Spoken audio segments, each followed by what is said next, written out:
Kamusta kayong lahat at welcome sa Jewish World Weekly dito sa E24 News. Ako si Emily Francis. Tuwing linggo, tinututukan natin ang mga kwento, issue at personalidad na may kinalaman sa mga Hudyo dito sa Israel at sa buong pandaigdigang komunidad ng mga Hudyo. At sisimulan natin sa mga pangunahing balita mula sa mundo ng mga Hudyo ngayong linggo. Panoorin ninyo ito. Tumaas ng 21% ang mga insidente ng antisemitismo sa UK sa unang kalahati ng 2026 na may 1,926 na ulat na naitala ng Community Security Trust. Ito ang pangalawang pinakamataas na kabuuan sa loob ng 6 na buwan na naitala, kasunod lamang ng unang kalahati ng 2024. Umabot din sa pinakamataas na bilang ang mga pananakit para sa anumang Enero hanggang Hunyo na panahon na may 135 na kaso, isang 82% na pagtaas kumpara sa parehong panahon noong nakaraang taon. Ang nahatalang neo-Nazi na si Joshua Bonehill Payne ay nagbitiw bilang kandidatong konserbatibo para sa halalan sa Somerset Council sa England sa susunod na taon matapos ang matinding pagtutol mula sa mga lider ng komunidad ng mga Hudyo at masusing pagbusisi ng media. Nagsilbi siya ng 2 taong pagkakakulong dahil sa sunod-sunod na kampanya ng anti-Semitikong pandiligalig at inilalarawan niya ang sarili bilang isang nagbago ng tao. Sinabi ni Bonehill Payne na umatras siya upang hindi magtuon ang mga kalaban ng kampanya sa kanyang nakaraan. At sa huli, tuluyan na nahukay ng mga arkeologo ang pangunahing palapag at ang sentral na bima ng dakilang sinagoga ng Vilnius na nagbunyag ng makukulay na sahig, isang galeriya para sa mga kababaihan, at isang metal na plaque ng 10 utos. Ang mga natuklasan ay lumitaw matapos gibain ang isang paaralan ng panahon ng Soviet na nakatayo sa ibabaw ng lugar na nagbigay daan sa pinakamalaking paghuhukay sa ika-17 siglong sinagoga na winasak ng mga Nazi at kalaunan ay binura ng mga autoridad ng Soviet. Nakatanpo rin ang mga naghuhukay ng mga gamit para sa ritual, kabilang ang isang plato para sa Paskua, isang pinggan ng gefilte fish at 12 ng plak ng nakalaang upuan. Linggo, ang ika-25 anibersaryo ng teroristang pag-atake sa Sbarro Pizza Restaurant sa Jerusalem. 16 na tao ang napatay at 130 pa ang nasugatan sa pambobomba. Ang asawa ni Shmuel Greenbaum, si Shoshana, ay isa sa mga napatay. Siya ay buntis at pareho silang namatay sa teroristang pag-atake. Simula noon, ginawa niyang makabuluhan ang kanyang pagdurusa sa pamamagitan ng paglikha ng isang inisyatibo na tinatawag na Partners in Kindness. At kami ay natutuwa na makasama siya dito sa studio. Kumusta at maraming salamat sa papunta rito. Salamat sa pag-imbita sa akin. Kaya 25 taon, na alam ko parang matagal na panahon na yon. Kung wala kang personal na kaugnayan sa teroristang pag-ataking ito, alam kong nangyari ito 1 buwan bago ang 111. Una sa lahat, paano mo nagawa magluksa, alam mo, nung nangyari yon, at paano ka nakarating sa puntong na bago mo ang iyong buhay para sa mas mabuti? Sa tingin ko, bahagi nito ay parang personalidad. Palagi akong tao na tumitingin sa mas malawak na larawan, laging iniisip kung ano ang magagawa ko para palakasin ang loob ng ibang tao. At kapag nakatuon ka sa ibang tao, natutulungan ka rin itong palakasin ang loob mo. Kawili-wili. Kaya noong nangyari ito, wala ka dito. Magkasama kayo sa Israel at nakauwi ka na noon. Kaya umuwi na ako nung linggo at nangyari ang pag-atake nung Huwebes. Wow. Kumusta naman ang pakiramdam na nandito ka sa Israel para sa anibersaryong ito? Parang kahapon lang ba ito sa'yo o kaya mo bang balikan at mapagtanto kung paano mo nabago ang sarili mo? Ibig ko sabihin, sa isang banda, napaka-emosyonal nito, napakalakas ng sakit. Pero sa kabilang banda, ang misyon ko dito ay magbigay inspirasyon. At napaka-exciting na nandito ako at sana makatulong din ako sa pagbibigay inspirasyon. Para magdala ng mga tao. Kaya ikwento mo sa amin ang tungkol sa inisyatiba at kung ano ang tawag dito at kung paano ito ginagawa. Kaya ang nangyari, sa loob ng 25 taon, nagbabahagi ako ng mga kwento ng kabutihan. Mga tao mula sa iba't ibang panig ng mundo ang nagpapadala ng kanilang mga kwento ng kabutihan. At nakatanggap kami ng kamanghamanghang mga reaksyon mula sa mga tao tungkol sa kung paano ito nakaapekto sa kanila. Lalo na noong panahon ng ikalawang intifada, noong panahon ng Sbarro, kung kailan may matinding trauma sa buong bansa. At ang mga tao ay naantig sa mga kwento. At ito ay nagbibigay inspirasyon. Tinutulungan sila ng mga ito sa iba't ibang paraan. At nangyari rin ito noong ika-11 ng Setyembre. Talagang kamangha-mangha. Kaya gumawa ako ng maraming pananaliksik. Marami akong ginawang pananaliksik tungkol sa paksa, siyentipikong pananaliksik para lang makita kung ano ang nagpapasigla sa mga tao at paano natin ito mapapalago, paano natin mapapabuti ang mundo sa pamamagitan nito. Kaya sa loob ng 25 taon, pinapapala kong mga email at talagang mga makapangyarihan. Nakakatawa talaga. Na yung linggo, nasa Israel ako, kaya hindi ako naging ganun kasipag sa pagpapadala ng mga email. Ipinapadala ko ito araw-araw. At sinasabi ng mga tao, nasaan ka na? Hindi, ang kapansin-pansin dito ay talagang kamangha-mangha ito. Parang nagmamadali akong umalis ng bahay nung araw ng yard site ni Shoshana at talagang nagmamadali ako noon. Ginagawa ko ito sa huling minuto at naputol ko ang halos isang pangungusap mula sa isang kwento at nakatanggap ako ng mga 20 email. Kinabukasan, iniisip ko, ano itong mga email na ito? hindi pa ako nakakita ng ganito karaming email. Itong mga tao, balisa sila dahil nawawala ang huling pangungusap sa isang kwento. Wow, ipinapakita lang talaga na talagang nakaka-relate sila dito. Kaya ipaliwanag mo ang tungkol sa kapangyarihan ng pananampalataya at kung paano mo ginagamit ang ating layunin para maging ilaw sa mga bansa. Gamitin ang pananampalataya hindi lang para magbigay inspirasyon sa mga tao, kundi pinag-uusapan mo rin ang agham at kung paano ipinapakita ng agham na may epekto talaga ang pananampalataya. Sa tingin ko, ang kakaiba siguro sa aking paraan ay para sa mga tao ng iba't ibang pananampalataya. Hindi lang mga Hudyo, alam mo, hindi lang mga Kristiyano, hindi lang mga Muslim, kundi mga tao ng lahat ng pananampalataya at pati na rin yung mga walang pananampalataya. Yan ang aking paraan. Paano mo nga ba nabibigyan ng pananampalataya ang mga walang pananampalataya? Kaya talagang kamangamangha ito. Kaya sa madaling salita, sa pamamagitan ng tingnan natin kung anong paraan ang dapat kong gamitin, sabihin na lang natin, isang biological na paraan. Kaya ang katawan ay gumagana sa pamamagitan ng mga hormone. Sa totoo lang, karamihan sa mga desisyon na ginagawa natin sa buhay ay naaapektuhan ng ating emosyon sa pamamagitan ng mga hormone. At isa sa mga pinaka-interesanting hormone ay ang oxytocin. At ang oxytocin ay ang hormone ng pag-ibig. At ito ang pinagsasama-sama nito ang mga tao at nagpapasaya ng kaluluwa. Ngayon, ang kapansin-pansin dito at sa siyentipikong pananaliksik na ginawa ko, ngayon, wala pa akong nakitang tiyak na ebidensya nito. Pero sa totoo lang, ang parehong hormone na nagpapasaya sa mga tao at konektado sa mga gawa ng kabutihan at sa kasiyahan na nararamdaman ng mga tao. Ang makasaksi ng kabutihan, makarinig tungkol sa kabutihan, at gumawa ng kabutihan ay siya ring hormone na ginagamit para sa mga spiritual na karanasan. Hindi lang mga reliyosong nakakahawa talaga karanasan, ito. kundi pati mga spiritual na karanasan para sa mga tao ng lahat ng relihiyon. Ang ganda na, napaka-positibo mo. At Shmuel, ipagpatuloy mo ang magandang gawain sa pagdadala ng liwanag sa mundo. At muli, ang organisasyon ay tinatawag na Partners in Kindness. Magkikita tayo ulit dito sa susunod. Salamat! Kung aktibo ka sa social media, baka nakita mo na ang Culture Club star na si Boy George ay naglabas ng AI-generated na kanta na sumusuporta sa Israel na tinatawag na We Will Dance Again. Pero kung napanood mo ang episode ng Jewish World Weekly nung nakaraang linggo, maaring nakita mo rin ang correspondent ng I-24 News na si Joe Brown na pinag-uusapan ng mga issue na meron siya sa kanta, sa pagkakagawa nito, at kung paano niya nararamdaman na naipakita nito ang Israel sa buong mundo. Pero hindi lahat ay sumasang-ayon kay Joe. Sa katunayan, marami ang hindi, at hindi sila natuwa. Isa sa mga kabilang sa kategoryang iyon ay si David Draiman, ang lead singer ng heavy metal band The Disturbed. Kasama natin ngayon mula sa Herzliya, Israel. Salamat sa pagdalo mo dito. At narito rin mismo sa studio, si Joe Brown. Kaya salamat sa pag-imbita sa akin. Sige. Sige, at Joe, magsisimula tayo sa iyo dahil para sa mga hindi nakapanood, ipaliwanag mo kung bakit ganoon ang naramdaman mo at bakit mo, sa tingin mo, maraming tao ang nainis. Una sa lahat, hinihikayat ko ang lahat ng nanonood na yon na basahin ang artikulo na isinulat ko tungkol dito o panoorin ang segment na nirecord ko para sa Jewish World Weekly. Kung gusto ninyong makita ito sa bago kong Instagram account, mayroong maliit na paalala Hala, ang sa ibaba ng galing! screen para sa inyo. Pakinggan mo, nakatanggap ako ng maraming batikos dahil doon. Maraming tao nagsasabing laban ako sa mga Hudyo na nagpapalaganap ako ng pro-Hamas na mga kwento na kung kilala mo ako ay sobrang layo sa katotohanan.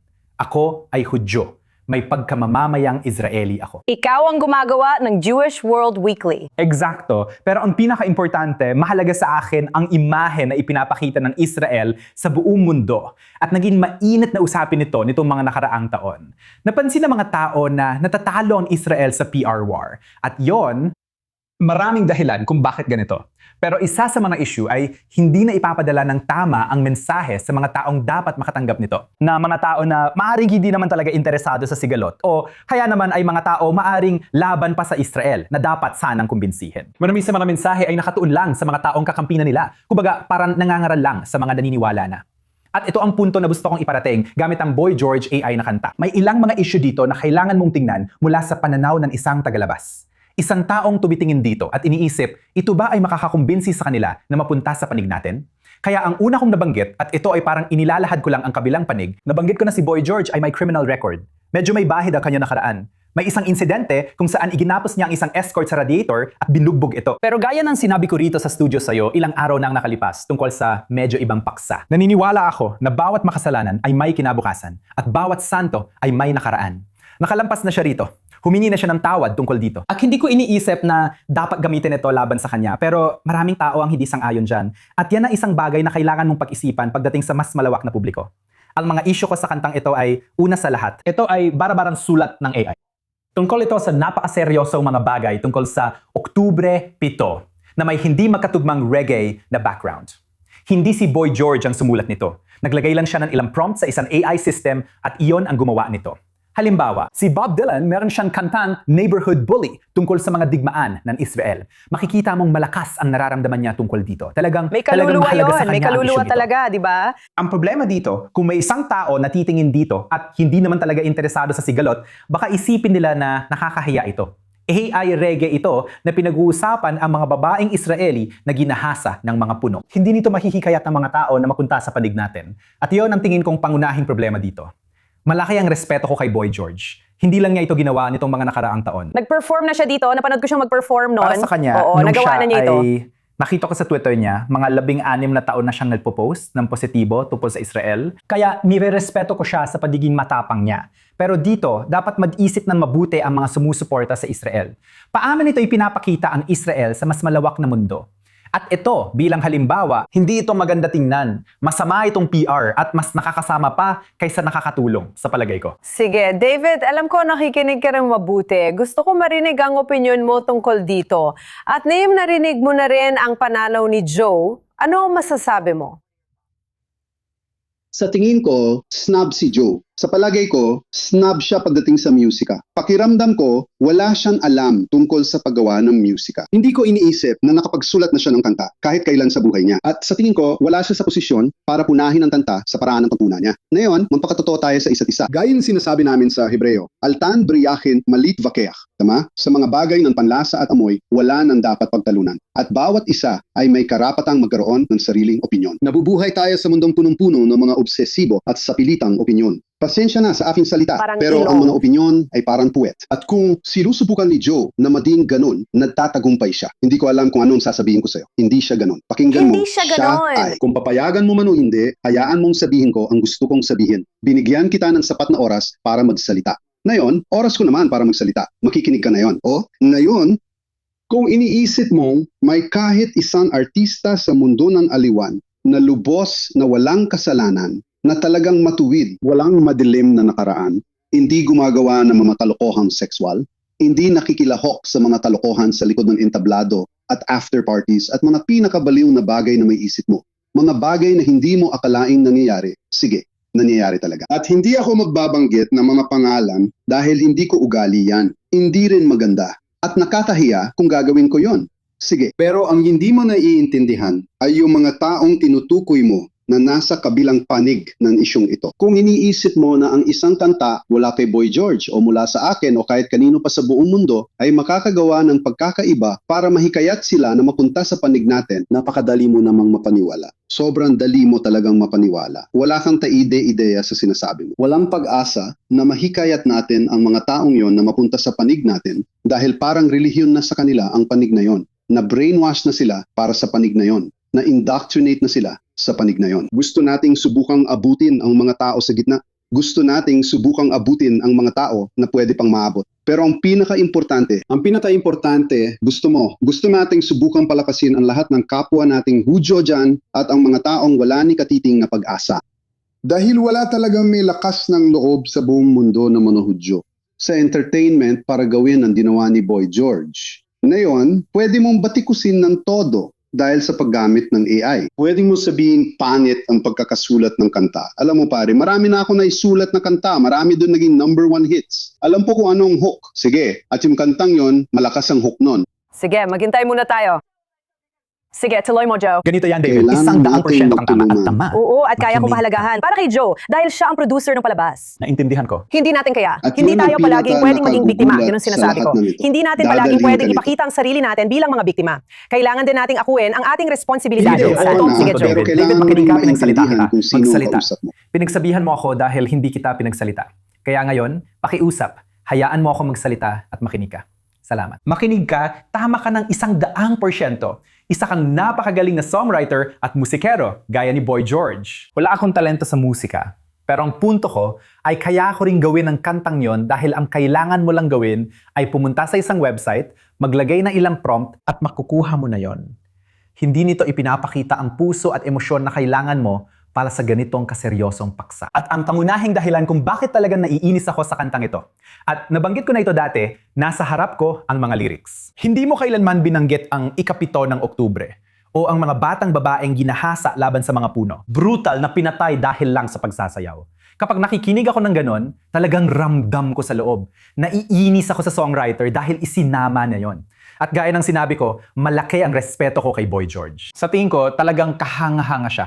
Isa siya sa pinakamalalakas na kakampi ng Israel, lalo na sa panahon na marami tao ang natatakot na magsalita ng lantaran at sabihing, pakinggan ninyo, kakampi ako ng Israel at kakampi ako ng mga Hudyo. Pero may dahilan kung bakit kakaunti lang ang mga tao. Dahil kapag may mga sikat sa kultura na gustong kumampi sa Israel, iniisip nila kung sino ba ang handang bigyan ng plataporma ng Israel. Halimbawa, ito. Nasabi ko na ang aking saloobin tungkol dito. Si Kevin Spacey, inilatag ang red carpet para sa kanya nang pumunta siya sa Israel noong Disyembre 2024.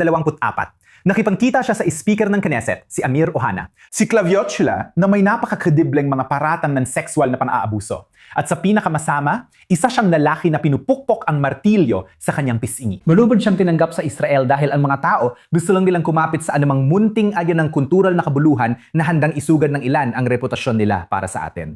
At pakinggan ninyo, naniniwala ako na dapat malawak ang pagtanggap natin pero sa tingin ko rin, dapat nating pag-isipan ito ng critical. Sinasabi mo may mga tao na hindi mahihikayat ng kantang ito. Hindi ako sang-ayon.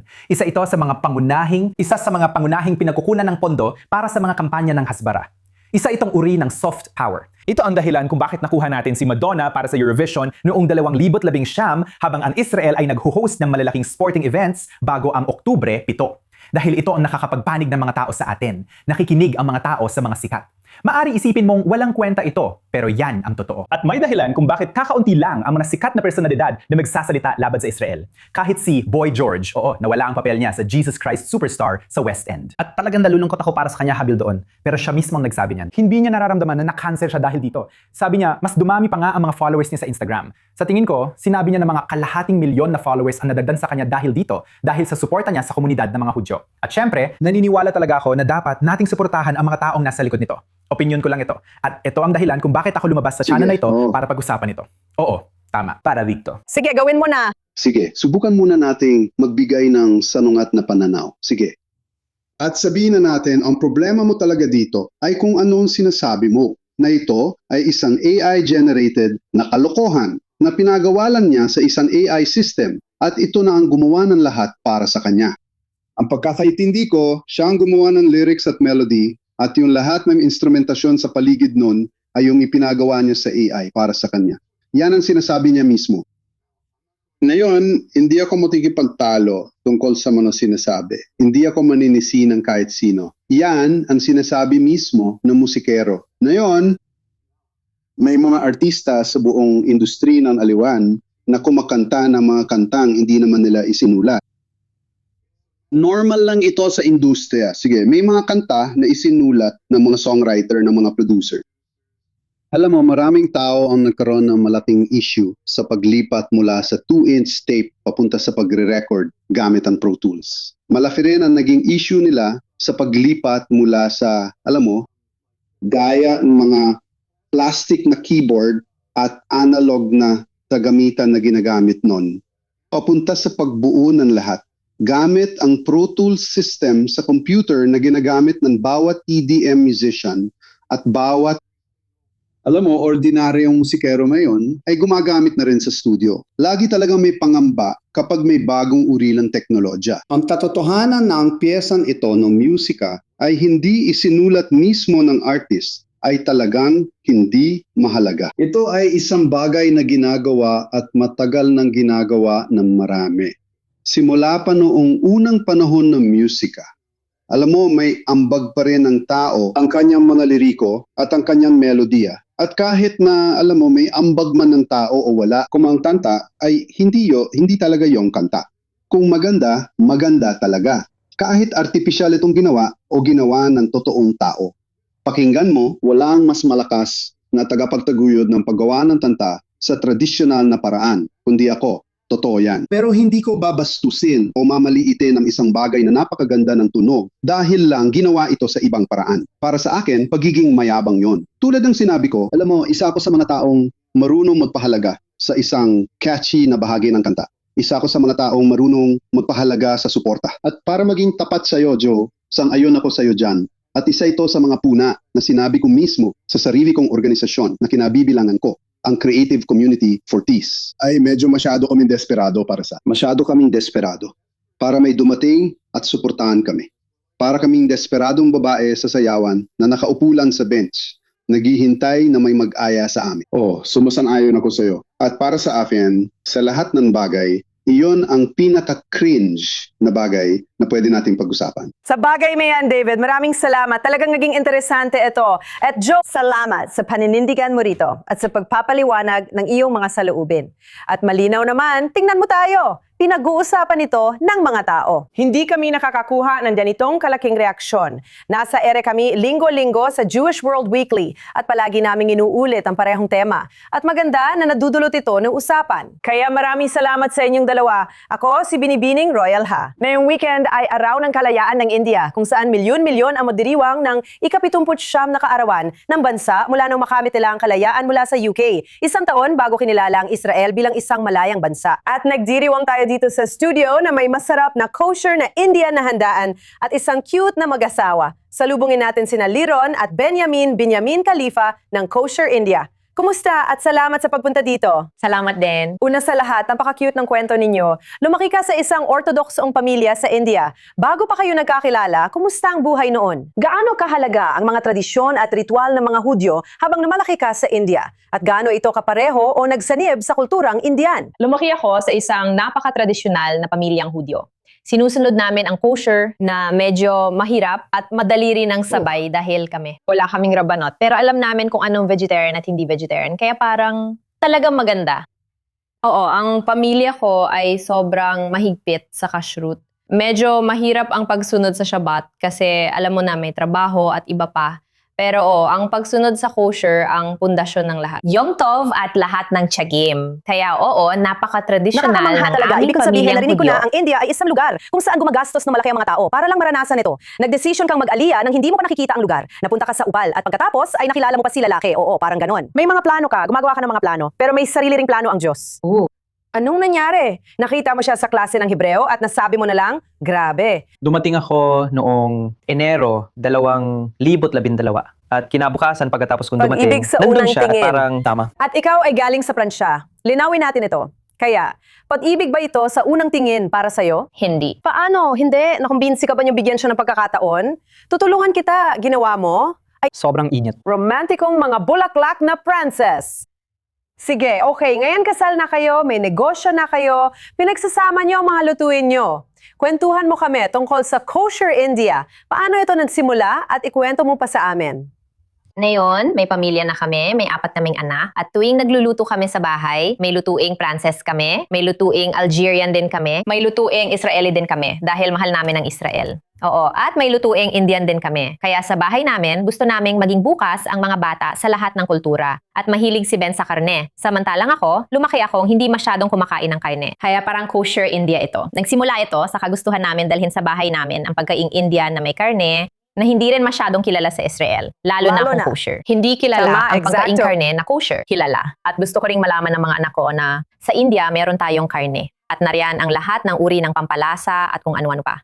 Pero lahat ay kosher din. Parang hindi naman kailangang hindi kosher ang pagkain. Tama. Naintindihan ko na kapag nasa India ka, magiging mahirap maghanap ng kosher na karne. Hindi naman dahil karne lang, kundi yung pagkuha ng kosher na karne ang mahirap. Kaya hindi siya ganoon kakaraniwan. Sige, kaya ikaw, napupunan mo ang isang magandang puwang sa merkado, hindi ka isang restaurant, hindi ka rin caterer, talagang dinadala mo ang karanasan. Kaya ipaliwanag mo kung anong meron tayo dito at kung anong makukuha ng mga taong gustong matuto, sumali at mag-enjoy. Makakatikim sila ng masarap na pagkain mula sa karanasang ito. Gaya ng nasimulan ko ng kumain. Kaya ang inaalok namin ay talagang isang kakaibang karanasan. Hindi lang basta catering o parang restaurant. Tulad ng sinabi mo, may mga event kami, kinukontak kami ng mga tao para sa birthday nila, bar mitzvah at mga ganung bagay. Meron din kaming mga workshop para sa mga gustong matuto at alam mo na, gawin ito ulit sa bahay. Oo, meron kami, tulad ng sinabi mo, basar ang pangunahing inaalok namin.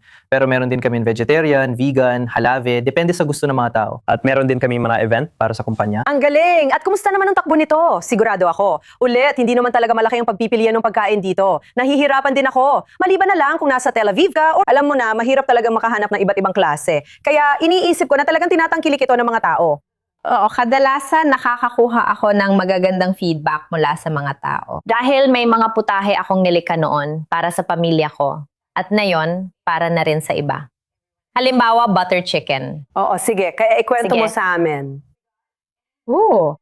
Pero manok yan. Lalaki Salamat. ako ng sobra. May mantikilya ito at ang sarsa ay gawa sa cream at lahat-lahat. Pero dahil sa kosher na version na meron tayo, talagang binago ko ito. At isa yan sa mga Meron espesyalidad bang namin. kubiertos? Wala akong tinidor. Sige, hindi ito madaling gawing kosher. Hindi. Kaya anong ginawa mo para magawa ito? Isa pang bagay na iniisip ng marami tungkol sa pagkaing Indian. Akala nila kailangan ito para mapalitan ng yogurt, ilalagyan ng mga tao ng gata ng niyog. Pero hindi yon totoo. Sige, Hindi mo namang kailangan palaging gumamit ng gata or cream. ang sarap nito. Ang saya ko talaga. Na makilala kayo at napakabait din yung mag-asawa at sana ay pareho kayong astig. Salamat! Maraming Sobrang salamat sa salamat. inyong dalawa. Siyempre, bisitahin ang Kosher India. Meron silang Instagram page at talagang pinahahalagahan namin ito. Maligayang araw ng kalayaan sa India. Mahal namin. At iyan lang mula sa Jewish World Weekly ngayong linggo. Ako si Emily Francis. Maraming salamat sa panonood at magkikita tayo ulit dito sa susunod na linggo.